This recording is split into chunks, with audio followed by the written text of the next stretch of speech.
Graça e paz, meus amados.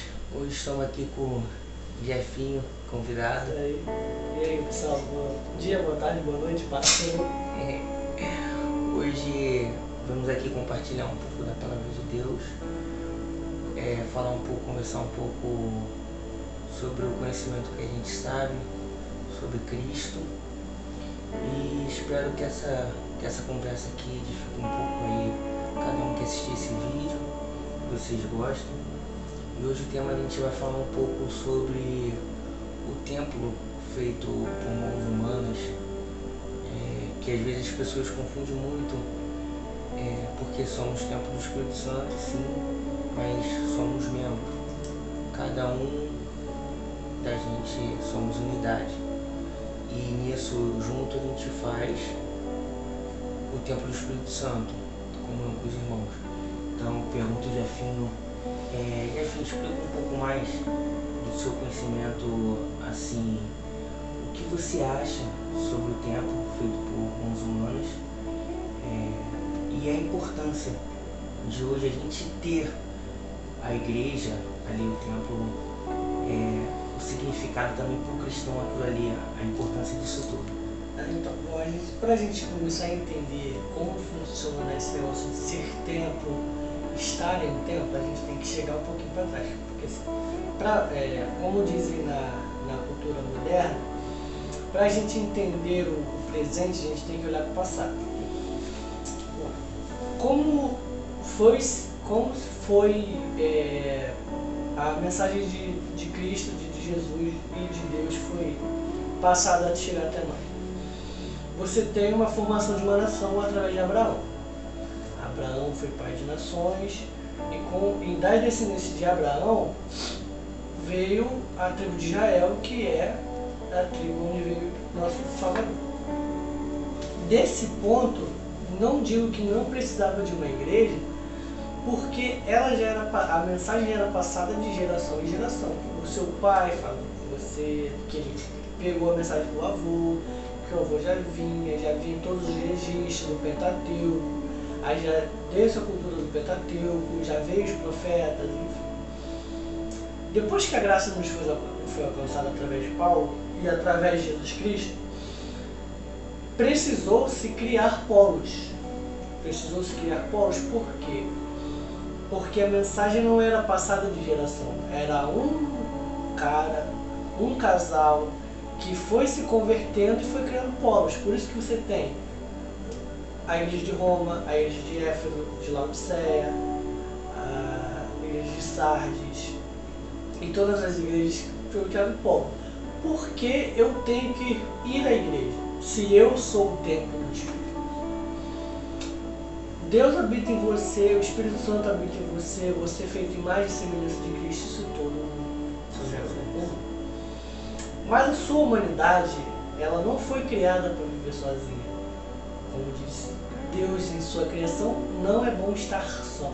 Isso. Por que não estar só? Porque nem todos os dias vão ser de alegria, nem todos os dias vão ser só felicidade. Então criou-se uma comunidade através de Pedro, até mesmo em Mateus 16, 18, como Jesus fala: Pedro, tu me amas? Senhor, eu te amo. Pô, tu me ama mesmo, cara? Amo? Não. Tá. Não amo como Maria, mas amo. Ele vai trocando a tradução dele. Então Jesus fala: Pedro, eu vou edificar minha igreja através de você. Então Pedro foi um dos responsáveis por levar o evangelho, por criar esse polo. Por que criar o polo? Para exercitar não só a sua fé, e sim também sua humanidade. Porque os antigos, por exemplo, você pode ver em várias passagens do livro de Mateus, você vê que era só cumprir-se a lei. Não tinham amor ao semelhante. Sim, mas botando essa pauta, você via ali sobre a lei, não tinha como a gente seguir todas as leis. Se eu não me engano, é 613 leis que era ali de Moisés. Se for assim também, Jesus Cristo não veio para os gentios, veio para o povo judeus, veio para os judeus para salvar E ali Cristo rompeu quando foi para a cruz, levou o pecado da humanidade toda, quando ele fala tudo, ele rompeu o véu e hoje, graças a Deus, a graça nos alcançou. Então, você tem nos profetas menores profecias já anunciando. Eu não lembro exatamente quais são os profetas, vou ficar até devendo, porque muitos deles vêm costurando essa história. Você tem um livro dos profetas que ele diz que dar-se-á ao povo um exército de várias nações. Então, muitos traduzem isso como que se fosse nós, né? Como Jesus virá o Messias e dele virá muitas nações, né? Será um exército multiétnico, né? Algumas traduções falam assim. Mas Jesus, ele deixa bem claro que ele veio para os dele e os deles não a receberam. Porque assim, você tem que entender o cenário da época, como é que era construído. Você tinha um povo de Israel muito massacrado, você tinha um povo idólatra, que vivia num ciclo vicioso. Ele era liberto, ele adorava, aí se corrompia, era oprimido e pedia libertação. Era sempre esse ciclo vicioso. Então, o que você espera que seja o Messias? Que seja um guerreiro que acabe com todas as nações. E vem um cara humildão, tá? Não tinha riqueza. Não tinha riqueza. Não era não rei. Era bonito. Então, veio no jumentinho. Então, deu-se o presente a nós, que é a salvação também, é o poder chegar, que antes não podiam chegar. Agora, para a gente contextualizar a igreja, então é exatamente isso, é um grupo de pessoas que se aliam a um lugar para exercitar a fé e a humanidade. Por que eu digo humanidade? A nossa fé nós exercitamos, mas, por exemplo, ver você bem no Cristo também alimenta a minha fé. Sim. E Jesus mesmo disse, assim, quando você citou também o da mulher, que ela tinha sido apedrejada, por causa da lei, quando Jesus veio, ele citou, são dos 10 mandamentos, ele só citou 6. Pô, será que Jesus esqueceu os 4 primeiros? Que é amar a Deus de todo o teu coração e entendimento? Sim. Mas aí depois ele veio botando só 2. A Deus, porque assim, ele acreditou na época, eu tinha consciência disso, que nós não vamos esquecer isso. Só que o nosso problema de humanidade é o quê? Nós não conseguimos mais olhar para o outro com o mesmo sentimento. Porque assim, hoje, como é que eu vou amar você se eu não amo a mim? Ou se eu olho muito para mim, como é que eu vou encaixar você na minha vida? Isso é o que tem mais. Quando o filósofo grego disse que nós somos feitos para viver em comunidade, nós necessitamos isso, é exatamente isso. Nós somos criados, não somos criados para ser sozinhos no mundo, nós somos criados para viver em comunidade. Então você tem um mecanismo que Jesus mesmo criou e nomeou Pedro presidente, vamos dizer assim, presidente. Ele no caso, vamos colocar assim, ele foi a primeira pedra, porque eles se chamam de pedra. Ele foi a primeira pedra a ser moldada a Cristo e ali Deus iniciou, vamos botar, igual a construção de uma casa, o primeiro tijolo. Ele então, foi assim como direcionado o primeiro tijolo. Então você tem Pedro criando uma comunidade. Porque assim, Jesus ele formou discípulos para que formassem discípulos. Então, a um certo momento eles se espalharam, cada um para o seu canto, cada um foi seguir a sua obra. E veio Paulo. Se você perceber na história de Paulo, ele não ficava num lugar só, ele era um pastor itinerante, ele era um pastor que fundava a igreja. Isso. Como você vê em Romanos, ele, poxa, eu quero muito ir aí, que dizem que foi a última carta que ele escreveu, poxa, eu quero muito ir aí, que não sei o quê, que eu quero me confraternizar com vocês, eu quero, porque a perseguição que ele sofria, ele se alegrava quando chegava lá em Romanos, em Filipe, em Corinto. E você vê ali, se a gente pegar para ler, a gente vê que as perseguições que ele sofria também era dos próprios irmãos que não aceitava a ideia da graça. Sim. Porque muita gente, até hoje, um dia está presa sobre a lei. Muita gente tem que entender que a gente não vive mais sobre a lei de Moisés. Claro que são os 2 mandamentos que Deus deixou, que é crucial na nossa vida, que a gente tem que levar isso pro resto da vida, é o que? Amarás o teu Deus sobre todas as coisas e amar o seu próximo como a ti mesmo. Esse é o grande desafio. Entendeu? Como é que eu amo o meu próximo se ele me causa dor? É isso. Como é que eu aceito que a graça foi alcançada em alguém que causa sofrimento? Que causou grande sofrimento. Então a dificuldade desse século da pós-modernidade, e acho que daqui para frente vai ficando cada vez mais complicado, é como é que eu amo o meu semelhante. E isso é o que acontece muito nas igrejas. A grosso modo, as nossas igrejas são pessoas que reconheceram os seus erros e estão tentando melhorar. Isso. Nós não somos melhor que aqueles que não estão na igreja. Mas é difícil até você olhar para o irmão que está do seu lado e reconhecer o pecado dele em si. Você tem vários exemplos na Bíblia de transformações de vida. Você tem Abraão que entregou a própria mulher para terceiros e mesmo assim virou o pai da fé. Você tem Jacó que entregou a mulher para terceiros também e dele veio a grande nação. Você tem Davi que adulterou com a mulher do seu general. Sim. E é o homem segundo o coração de Deus. Pedro, que foi o fundador da igreja, negou Jesus a 3 vezes para não ser crucificado. Você tem Salomão mesmo.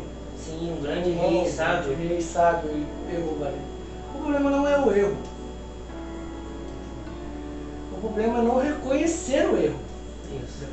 Então nossas igrejas hoje, acredito eu, e é o que eu vivo, assim, que você vê no seu dia a dia e tudo mais, não são pessoas julgando pessoas, são pessoas tratando de pessoas para que elas possam ser melhor. Não é que eu sou melhor que você porque eu estou te tratando, mas o meu fardo para mim é pesado, para você não é pesado. Sim, sim. Então, essa a ideia de membros que fazem juntos um corpo, porque assim, um pé, mesmo amputado, continua sendo um pé, mas não exerce a função para que pé foi feito.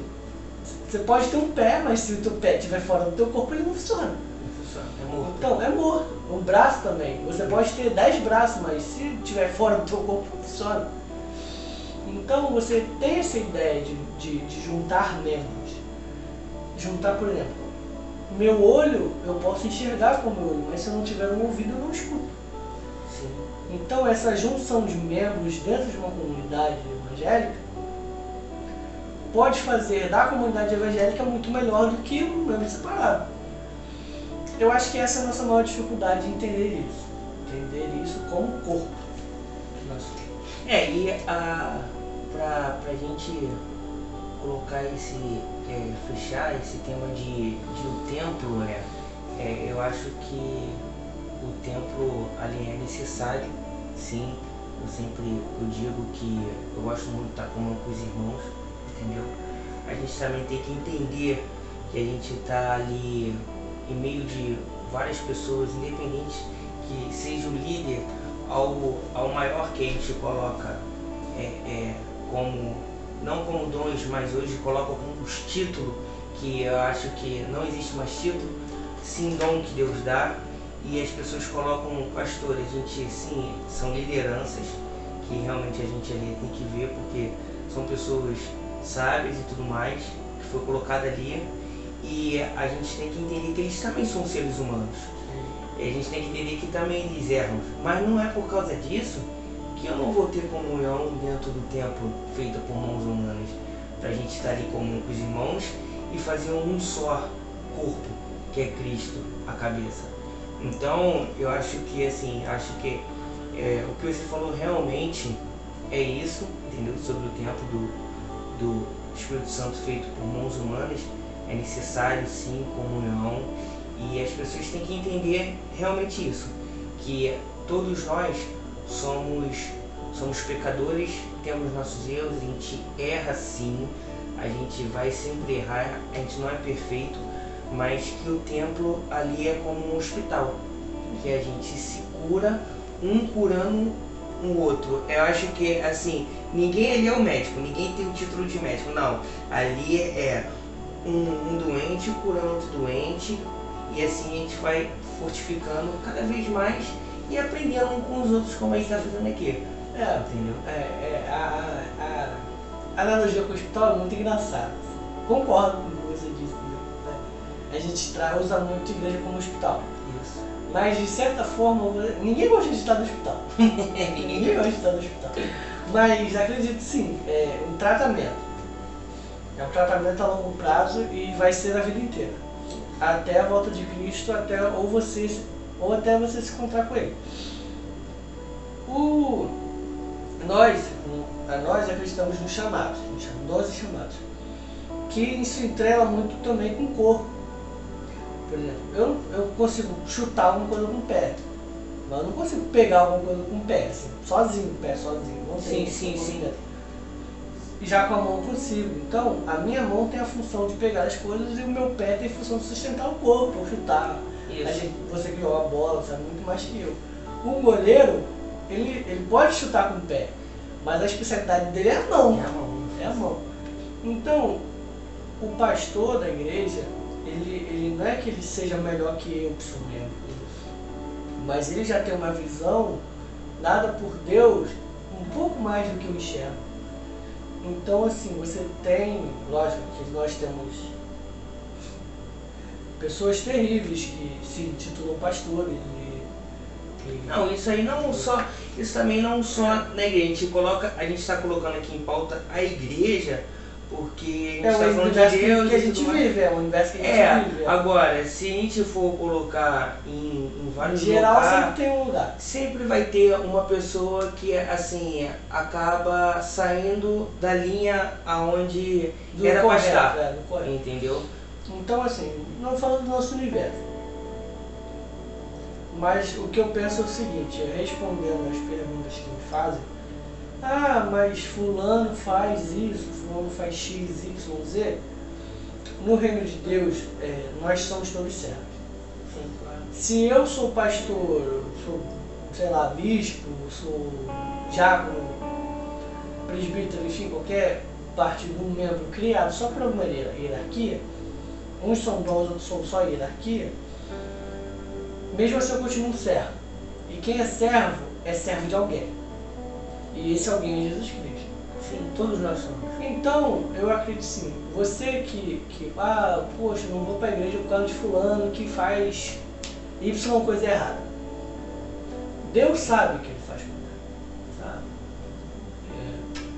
O Senhor o dono do trabalho sabe. Então, não é você que vai se culpar ou se...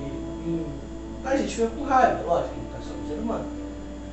Mas não deixe de entrar na comunidade, não deixe de ser corpo por causa de frequentar, por causa de uma pessoa. Sim.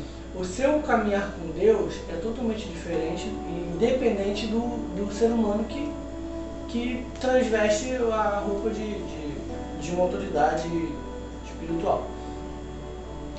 Então, cara, que eu acho que mesmo que piore, porque Jesus falou mesmo que viríamos com falsos profetas e tudo mais, enfim, é muito bom para você aprender a ser humano. E essa espiritualidade que eu acredito uma espiritualidade que me torne mais humano. Porque se eu for espiritual ao ponto de não notar você do meu lado, não serve para mim. Isso aí não faz mais sentido. Não faz mais sentido. Uma coisa interessante também é que realmente, se a gente for colocar, cada um tem um dom, como diz o apóstolo Paulo, que ele cita, uns têm um dom de apóstolo, outros têm dom de curar, outros têm de línguas, e assim vai. Então, assim, ninguém é melhor que ninguém. Como disse Paulo mesmo, sobre Apolo e sobre Cristo, ele disse que o Apolo ele plantou, o Paulo regou e quem deu crescimento é Deus.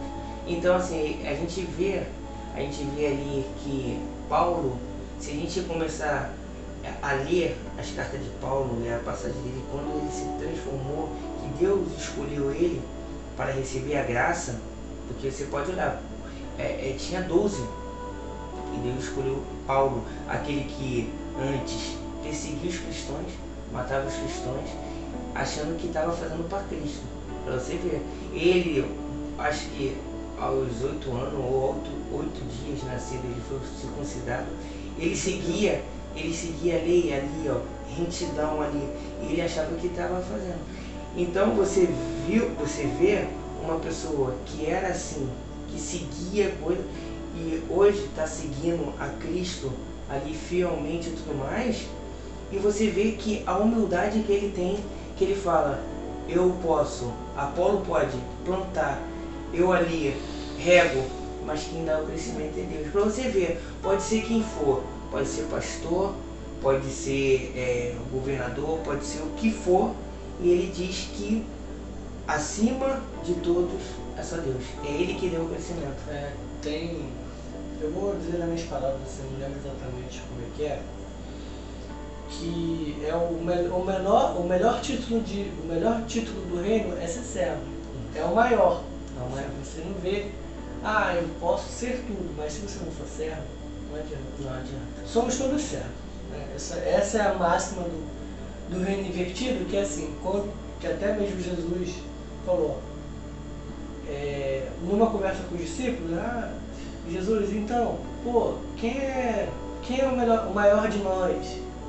Aí ele vai, abraça um garotinho, o maior de vocês é o menor. Isso. O menor, né? Então, sim, e Deus sempre, Jesus, quando veio, se a gente olhar para a passagem dele aqui na terra, quando ele veio, ele mostrou que a gente sempre veio, nossa função aqui é servir. Independente das situações, independente de quem seja, independente.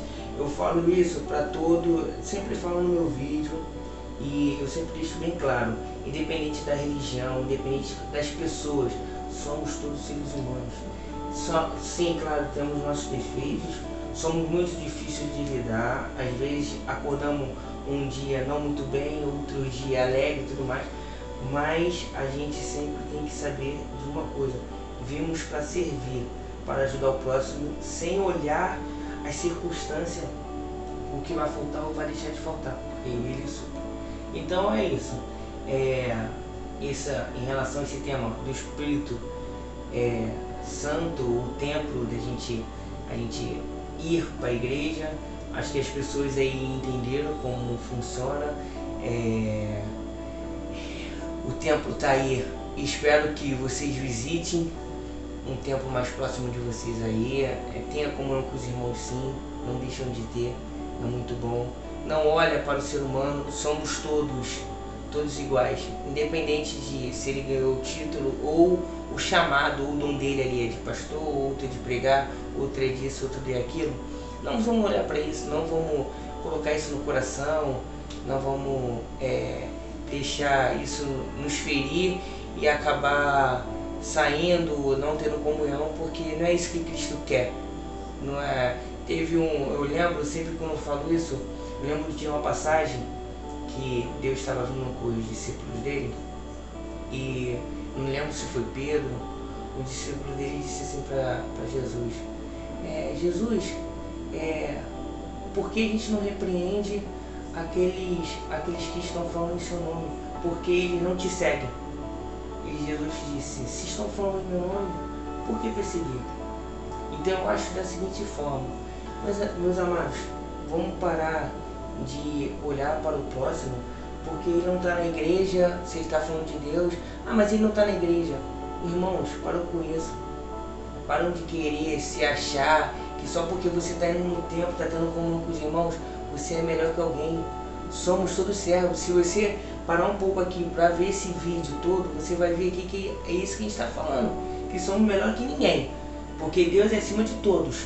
Então, a gente tem que dar força para os irmãos. Se ele está falando de Deus, vamos reforçar a fé dele, vamos falar e tudo mais.